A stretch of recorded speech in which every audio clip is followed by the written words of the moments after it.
infected, and eventually they will also reinfect America.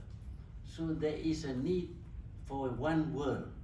There is a lot of talk about one world, about business people think about one world. Business have done well because they now do business with the whole world, not just within their country.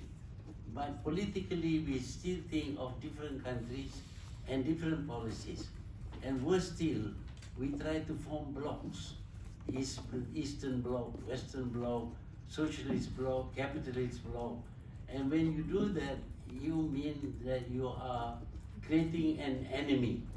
And when you create an enemy, you have to, beat the enemy, win against the enemy. And that is the reason for conflict. There is no reason at all why America should regard China as an enemy.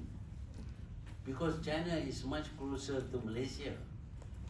And if China does something affecting Malaysia, we will suffer more than America. But America wants everybody to go against China. Malaysia so far has not committed itself to joining the Western alliance because it means a confrontation and an escalation of military capability. You know, military capability has no limit. The moment you build some new weapon, the other side will build a weapon that will negate your new weapon. And then you have to build another new weapon to fight it. And it goes on, and it costs huge sums of money. For example, when they develop new airplanes, they come to Malaysia and ask us to buy the plane. We couldn't afford, it's too costly. But they say, if you don't buy, your enemy will buy. See, so we are in a quandary. We don't have the money, and yet the enemy has got, so we strain, cut down on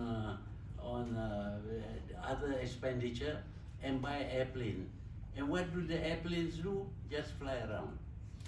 Because we're not going to war. And what happened was that the planes that they sold to us couldn't do anything because they did not give us the source code. Without the source code, we cannot plan for any attack against anyone. So we are being forced to buy useless weapons simply because the weapon makers, the manufacturers, want to make money. That is behind everything.